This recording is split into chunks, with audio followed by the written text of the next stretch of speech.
Assalamualaikum warahmatullahi wabarakatuh. Saya perwakilan dari kelompok 4 12 IPA 3. Di sini kami akan menjelaskan mengenai kemajuan iptek di bidang persenjataan. Berikut anggota kelompok dari kelompok kami. Yang pertama, Alia Safira Fatihah Putri. Yang kedua, Eka Purbaningrum. Yang ketiga, Kaila Fatihah Fidela. Yang keempat, Ria Novinta Anggraini. Pertama, saya akan menjelaskan pengertian perkembangan iptek. Iptek adalah singkatan dari ilmu pengetahuan dan teknologi. Iptek sebagai ilmu yang mempelajari tentang perkembangan teknologi berdasarkan pengetahuan. Ilmu pengetahuan dan teknologi berjalan beriringan untuk membangun sebuah kemajuan dalam perkembangan global. 2. Penerapan iptek dalam bidang persenjataan. 1. Senjata pemusnah massal adalah senjata yang dirancang untuk membunuh manusia dalam skala besar dan biasanya menarget masyarakat awam dan personel militer. 2. Senjata nuklir adalah senjata yang mendapat tenaga dari reaksi nuklir dan mempunyai daya pemusnah yang dahsyat.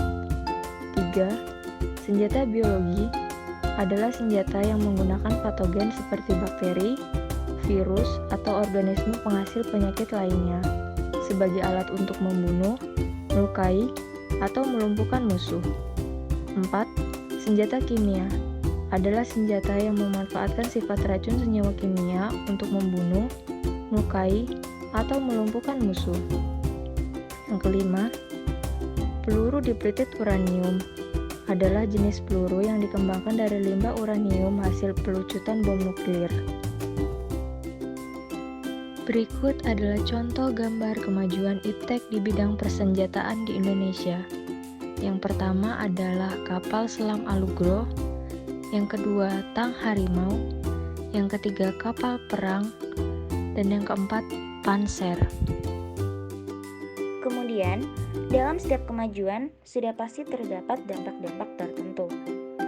Dalam kemajuan iptek di bidang persenjataan, terdapat dampak positif dan dampak negatifnya. Yang pertama yaitu dampak positif. Pesatnya perkembangan teknologi persenjataan menjadi nilai tambah pada awak militer pemerintah dan mempersenjatai mereka untuk dapat melindungi negara dengan optimal. Karena adanya rasa iri di antara negara-negara yang berseteru, masing-masing negara mulai meningkatkan persenjataannya. Mereka melakukan hal ini agar tidak kalah dengan negara besar. Dengan begitu, persaingan senjata semakin maju dan berkembang pesat. Itu semua memacu setiap negara untuk terus mengembangkan pertahanan negara mereka masing-masing.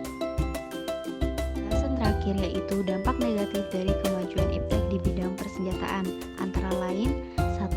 Uji coba. Dalam melakukan uji coba, biasanya suatu negara pasti membutuhkan wilayah yang besar di luar laboratorium. Contoh, uji coba bom yang biasa dilakukan di hutan atau laut. Yang kedua, berkembangnya kriminalitas. Di zaman sekarang ini, senjata-senjata diperjualbelikan di negara, seperti negara Amerika Serikat. Meskipun terdapat izin dan lisensi, masih banyak jatuh korban dari penggunaan tidak bertanggung jawab. Dan biasa senjata dapat digunakan dalam aksi teroris dan merampok. Yang ketiga, tercemarnya lingkungan.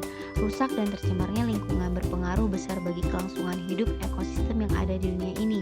Contohnya yaitu penggunaan bom, di mana hal ini dapat menyebabkan kerusakan bagi bangunan, infrastruktur, timbulnya radiasi dan debu radioaktif yang sangat berbahaya bagi kesehatan manusia, hewan, dan tumbuhan.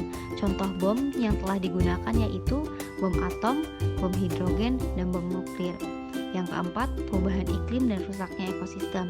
Ketika terjadi perang nuklir, jatuhnya bom nuklir akan mengeluarkan asap yang membumbung ke lapisan atmosfer dan tidak akan hilang dalam ratusan hingga ribuan tahun, sehingga terjadi perubahan iklim.